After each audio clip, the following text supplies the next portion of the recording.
नमस्कार दोस्तों, मैं अभिषेक आपको सुनाने जा रहा हूँ हिंदू राष्ट्रवाद बेनकाब, जो कि डॉक्टर रामनाथ ने लिखी है। लेकिन इसको सुनाने से पहले मैं इसका समर्पण, जो कि किताब का फर्स्ट पेज है, वो आपको सुनाना चाहूंगा पढ़कर, जिसमें लिखा है, उत्तर प्रदेश के हिंदू राष्ट्रवादियों को, जिन्होंने मुझे अपने कार्यकाल के दौरान कुलपति के पद पर एक दिन भी सुख व सम्मान के साथ कार्य करने नहीं दिया तथा निर्दोष होते हुए भी लगभग 6 माह तक निलंबित रखकर मुझे इस पुस्तक को लिखने हेतु भरपूर समय प्रदान किया। तो आइए इस किताब को पढ़ते हैं। तो शुरुआत करना चाहूंगा चैप्टर 1 से। क्या आर्य भारतीय के मूल निवासी थे? तो चलते हैं ये जानने के लिए क्या आर्य भारत के मूल निवासी थे। तो मैं शुरू करना चाहूंगा। हिंदू राष्ट्रवादियों की सबसे बड़ी कमजोरी यह है कि आर्य भारत के मूल निवासी नहीं है, जर्मनी के मूल निवासी है। अब हिटलर की नकल करके अपने को आर्य कहे तो विदेशी घोषित होने का डर है, क्योंकि दुनिया जानती है कि आर्य मध्य एशिया से आए थे। इसलिए हिटलरी झूठ के तहत आर्य को भारतीय घोषित करने की नाकाम कोशिशें की जा रही है। यदि अपने को मूल भारतीय कहे तो आर्य श्रेष्ठ नहीं रह पाएंगे। इसलिए बड़ी होशियारी से कहते हैं कि हम हजारों वर्षों से भारत में रह रहे हैं, इसलिए भारत मेरी मातृभूमि है। और आज बड़े जोर की चर्चा है कि भारतीय इतिहास को दोबारा लिखने की बृहद योजना बनाई गई है तथा अब प्रत्येक स्कूल व कॉलेजों में यह अवश्य पढ़ाया जाएगा कि आर्य भारत के मूल निवासी थे, मध्य एशिया से नहीं आए। दो मछली विक्रेताओं में से एक कह रहा था कि यहाँ एक बोर्ड लगाया जाए, यहाँ ताजी मछली मिलती है। दूसरे ने कहा कि मछली तो ताजी ही है, फिर ताजी लिखने की क्या जरूरत, सिर्फ यहाँ मछली मिलती है लिखा जाए। इस पर पहले ने कहा कि इसे भी मत लिखो, क्योंकि मछली की बदबू से ही ग्राहक समझ जाएंगे कि यहाँ मछली बिकती है। दोबारा इतिहास लिखने वालों के पास मछुआरों जितनी भी बुद्धि नहीं है। मध्य एशिया से आए भी होंगे तो 4000 साल पहले आए थे। इतने दिनों बाद याद आई कि हम मध्य एशिया से नहीं आए। कोई मध्य एशिया जाने के लिए मार के भगा तो नहीं रहा। इतने दिनों बाद चोर अपनी दाढ़ी में तिनका क्यों ढूंढ रहा है? क्या भारतीय होने में अब भी कोई कमी रह गई है? अब तक छाती ठोक ठोक कर कहते रहे कि आर्य मध्य एशिया से भारत में आए। उनका रंग गोरा, नाक चपटी, खूबसूरत चेहरा, कद लंबा तथा माथा ऊंचा होता है तथा भारतीय, द्रविड़, काले कलूटे, बौने, बदसूरत व शारीरिक रूप से कमजोर होते हैं, ऐसा कहकर मूल भारतीयों पर रौब गढ़ते रहे। अंग्रेजों व मुगलों से इस खोज के लिए इनाम भी हाथ बढ़ा कर लिए तथा सर राव साहब राय बहादुर के खिताब भी हासिल किए। उस समय हमें तो कलम पकड़ने की इजाजत नहीं थी। जो भी प्रधानमंत्री या मंत्री रूस गया, उसने वहां के शासकों से यही कहा कि हमारी मातृभूमि तो आपके ही देश में है, इसलिए हम और आप भाई भाई है। वनस्पति विज्ञान, भौतिक विज्ञान, मानविकी, भूगोल, कानून, अर्थशास्त्र, राजनीतिक शास्त्र, गणित, इंजीनियरिंग, चिकित्सा विज्ञान, रक्षा अनुसंधान, कृषि अनुसंधान, गुरुत्वाकर्षण, सापेक्षणता आदि वैज्ञानिक शाखाओं के अंतर्गत की गई ब्रिटिश व अमेरिकी वैज्ञानिकों की खोज को ध्रुव सत्य व कल्याणकारी माना जा रहा है। परंतु भारतीय इतिहास के अंतर्गत विदेशी वैज्ञानिकों द्वारा की गई खोजों को अविश्वसनीय व आपस में लड़ाने वाला कहा गया। यहाँ भोजपुरी की एक कहावत चरितार्थ हो रही है कि कटहल का कोवा तू खैला ता मोटका मोगरवा के होई। इतने दिनों बाद भारत का दोबारा इतिहास लिखने वालों की मूर्खता में भी बुद्धिमत्ता दिखाई दे रही है। क्यों? क्योंकि अब भारत का बहुजन समाज भी इस खोज को समझ चुका है कि आज के स्वर्ण मध्य एशिया से आए विदेशी है, क्योंकि इन्होंने आज तक इस देश को अपना देश नहीं समझा। भारत समेत पूरी दुनिया के प्रकांड विद्वान अकाट्य तथ्यों द्वारा सिद्ध कर चुके हैं कि आर्य मध्य एशिया या ध्रुव प्रदेश से भारत में आए तथा उन्होंने ही भारत के मूल निवासी द्रविड़ों द्वारा निर्मित सिंधु घाटी सभ्यता को नष्ट करके इस देश पर कब्जा कर लिया। आर्यों के आगमन के बारे में तथ्यात्मक खोज हो चुकी है, परंतु भारत के मानववादी ब्राह्मणवादी स्वर्ण हिंदू बच्चों की तरह जिद पकड़कर कहने लगे हैं कि हम मध्य एशिया से आए ही नहीं, यहीं के रहने वाले हैं। इसका अर्थ तो यह हुआ द्रविड़ लोग बाहर से आए। फिर पूरे भारतीय खंड में फैली सिंधु घाटी सभ्यता के निर्माता कौन थे? हम भी अब तक चुप थे कि चलो कोई भी कहीं से आया, अब सब भारतीय है, परंतु आज उल्टा चोर कोतवाल को डांटने लगा है। जिन प्राकृत व पाली भाषाओं के जरिए अनार्यों ने आर्यों को अक्षर ज्ञान कराया, उन्हीं भाषाओं को मलेच्छ की भाषा कहते हैं। जिन अनार्यों द्रविड़ों बहुजनों ने मध्य एशिया से आए भूखे नंगे अशिक्षित असभ्य आर्य को अपनी परोसी हुई थालियां दे दी, शरणागतों को शरण दी, रोजगार दिए, सम्मान दिया, सहानुभूति दी, उन्हें दैत्य दानव राक्षस असुर मलेच्छ रीछ भालू बंदर कहते हुए लज्जा नहीं आई? क्या ये कृतघ्नता की प्रकाष्ठा नहीं है? जिन समयक संबोधि महामानव बुद्ध के कारण इस देश की मिट्टी को विदेशी लोग सर आंखों पर स्वदेश ले जाते हैं तथा उस थोड़ी मिट्टी को मृतक के मुंह में डालकर प्रार्थना करते हैं कि हे समयक संबोधि बुद्ध, इस मृत व्यक्ति को भारत भूमि में पैदा होने का अवसर प्रदान करे। उन्हीं बुद्ध को वाल्मीकि रामायण व अन्य ग्रंथों के जरिए चोर अधर्मी व मलेच्छ कहा गया। जिस बौद्ध श्रमक द्रविड़ बहुजन संस्कृति की कृति का डंका पूरी दुनिया में बज रहा है, उसके विध्वंसक व संहारक शंकराचार्य को जगत का, शायद कुएं की जगत से मतलब है, गुरु कहना गुरु शब्द का अपमान करना है।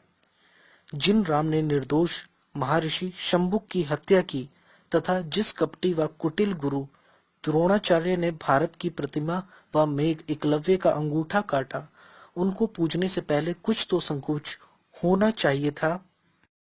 जिस सृजन श्रम मानववादी योग ज्ञान ध्यान त्याग करुणा मैत्री मानव दुख निवारक श्रमक संस्कृति ने विश्वविख्यात सिंधु घाटी की सभ्यता का निर्माण किया, सशक्त संगठित व मानव कल्याणकारी नंदो नायो व मौर्यो माली काची कोईरी के गणराज्य कायम किए तथा गुप्तो गडरिया बड़ई लोहार कुम्हार कोरी रत्कार शंकर आदि ने भारतीय इतिहास के स्वर्णिम पृष्ठ लिखे, उसे दबाकर भोग सुख स्वर्ण सुख शोषण क्रूर हिंसा बहुधैन सती प्रथा छुआछूत मगपान जुआखोरी वर्ण व्यवस्था साम दाम दंड भेद पर आधारित विदेशी संस्कृति को भारतीय संस्कृति की मुख्य धारा बताने वाले क्या भारत की 85% जनता के साथ विश्वासघात नहीं कर रहे हैं?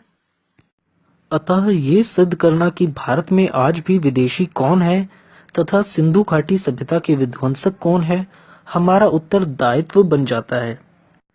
प्रकांड विद्वान सुंदरलाल सागर ने अपनी पुस्तक आदिवासी व उनका संघर्ष पेज 61 में लिखा, जब आदिवासी दास द्रविड़ शूद्र पिछड़ी जातियां व अछूत यह समझ लेंगे कि वे सब एक है और आर्य ब्राह्मण प्रधान हिंदू उनसे भिन्न और उनके शोषक है तथा उनके द्वारा निर्वासित व निराश्रित शोषित किए गए हैं, उस दिन संगठित होकर खूनी क्रांति कर देंगे।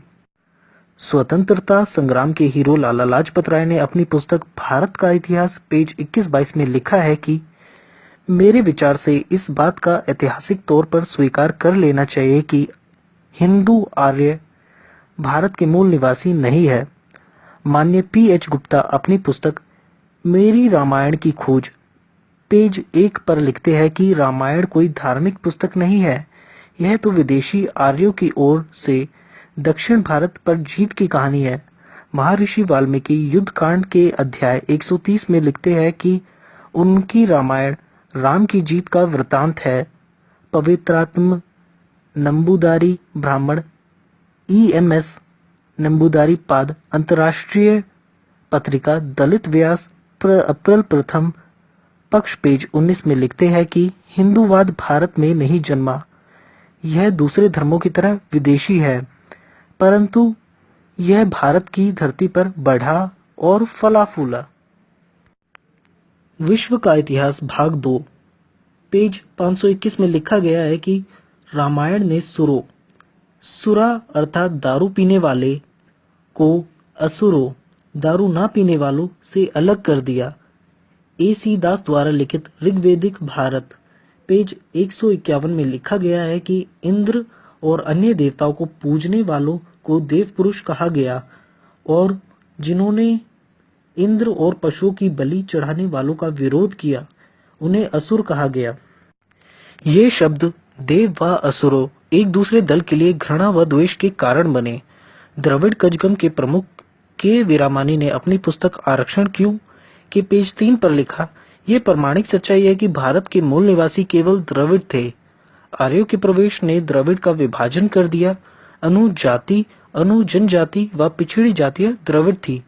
भारत के कौमी तराने पर अल्लामा इकबाल को आर्यों की ओर से कहना पड़ा कि ए आबे रोंदे गंगा, वो दिन है याद तुझको, उतरा तेरे किनारे जब कारवां हमारा।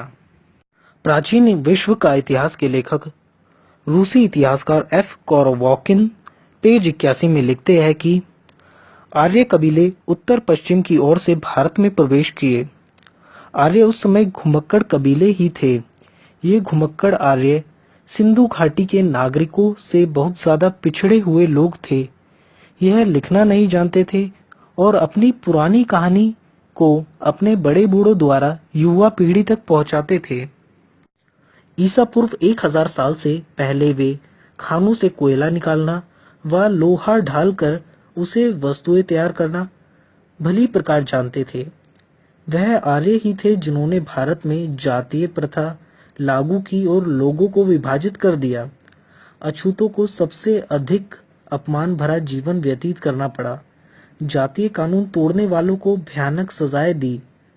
धर्म के जरिए गुलामी के हालात पैदा कर दिए। ब्राह्मण जातिगत व्यवस्था की मदद से शासक के रूप में उभरे।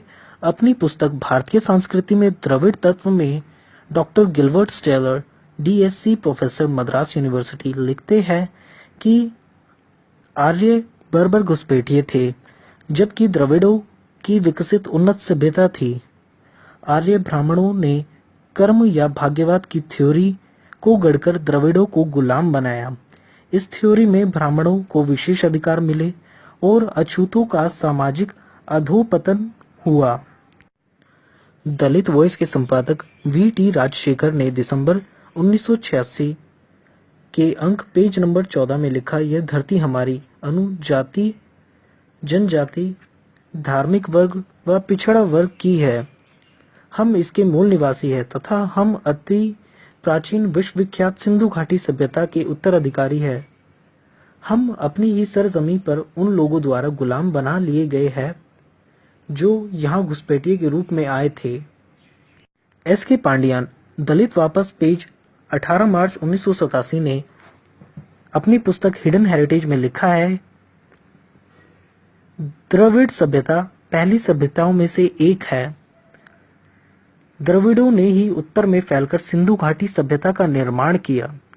स्वामी विवेकानंद ने अपनी वेस्ट कल्चर एंड सोशलिज्म अध्याय 6 शीर्षक आई एम सोशलिस्ट में हिंदुओं को संबोधित करते हुए लिखा है कि यही वे शूद्र है जिन्होंने आपको सभ्यता सिखाई और वे ही अब आपको नीचे भी गिरा सकते हैं। सोचे कि किस तरह रोमन सभ्यता गाल्स के हाथों मिट्टी में मिला दी गई। प्रख्यात पत्रकार खुशवंत सिंह ने टाइम्स ऑफ इंडिया अक्टूबर 9, 1987 में लिखा, हिंदूवाद आर्यों द्वारा और इस्लाम मुसलमानों द्वारा लाया गया। अफ्रीकन महान विचारक पेज 141 में रुनोकी रशीदी लिखते हैं, आर्य असभ्य घुमक्कड़ कबीले थे। उनमें कोई सभ्यता सदाचार नहीं था। यह आर्य ही थे जिन्होंने भारत की काली जनसंख्या पर जाति व्यवस्था थोपी। यह केवल मौर्यों का समय था जब द्रविड़ों ने कुछ उन्नति की। आर्यों की धरती ईरान में जाति व्यवस्था थी। पंडित बाल गंगाधर तिलक द्वारा की गई हिंदू धर्म या हिंदू की परिभाषा आज तक अदालत मानती है तथा उन्हीं को हिंदू धर्म का अधिकृत प्रवक्ता माना जाता है। इन्हीं तिलक जी ने अपनी अंग्रेजी में लिखी पुस्तक आर्यन में लिखा है कि आर्य लोग सबसे पहले उत्तरी ध्रुव के रहने वाले थे।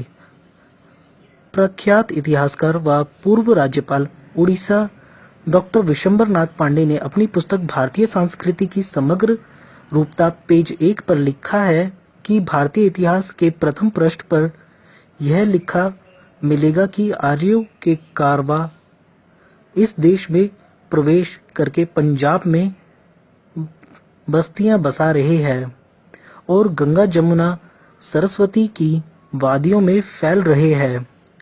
आर्य और भारत के मूल निवासियों में जमकर युद्ध हुए जिनकी चर्चा ऋग्वेद में है। अब तक रूसी इतिहासकार आर्यों का मूल स्थान स्टेपी प्रदेश मानते रहे, परंतु अब उन्होंने भी तिलक की खोज पर अपनी मोहर लगा दी। नेहरू ने पिता की ओर से पुत्री के नाम एक पत्र में लिखा कि उत्तर की ओर से आर्यों ने इन द्रविड़ लोगों पर हमला किया। इन आर्यों का मध्य एशिया में बहुत बड़ा समूह रहा होगा। भारत की खोज पेज 75-76 में नेहरू ने लिखा कि रामायण और महाभारत इंडो आर्यन के समय की उनकी जीतों और घरेलू लड़ाइयों की कहानियां हैं।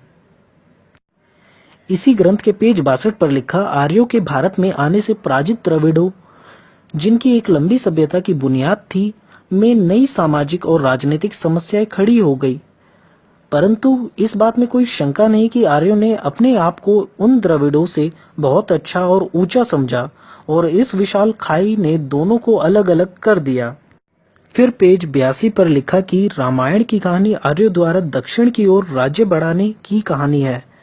पंडित M.M. वियोगी ने अपनी पुस्तक जातककालीन भारतीय संस्कृति के पेज 265 में लिखा है, जिस दिन भारत के मूल निवासी यह जान जाएगी कि आर्य विदेशी घुसपैठिए है तथा वे स्वयं भारत के मूल निवासी है और यह भूमि उन्हीं की है जो उनसे छीन ली गई तथा उन्हें जाति व्यवस्था के गत्र में डालकर मानवीय अधिकारों से वंचित किया, तो एक हिंसक विस्फोट होगा। पंजाब में प्रकाशित कौमी उड़रिया नामक मासिक ने लिखा, ईसा पूर्व 1500 में जब आर्य द्वारा भारत पर हमला किया गया तो वहां पर सिंधु दरिया की एक उन्नत सभ्यता थी। यही दरिया पहला विशाल जलमार्ग था। सिंधु सभ्यता को देखकर अनुमान लगाया जा सकता है कि आर्यों के आने से पहले पंजाब व सिंध एक थे। आर्यों ने पंजाब को पहली बस्ती बनाया। आर्यों के कई कबीले दोनों नदियों के बीच बसते गए। आर्य लोग मध्य एशिया से आकर पंजाब की झेलम, चिनाब, रावी, व्यास, सतलुज आदि नदियों पर आबाद हुए। जिन लोगों ने सिंधु सभ्यता का विकास किया वे आर्य नहीं थे। Writing and speech of Vivekananda में स्वामी जी लिखते हैं, और यूरोपियन लोग आज उन निरक्षर व मासूम लंगोटी लगाकर खेत जोतने वाले लोगों को पढ़ा रहे हैं। वास्तव में यही अनार्य जाति के लोग हैं। हम में से इनमें कोई नहीं है। इससे निश्चय ही हम कमजोर होंगे और फायदे में ये दोनों यूरोपियन व नीची जाति के लोग रहेंगे।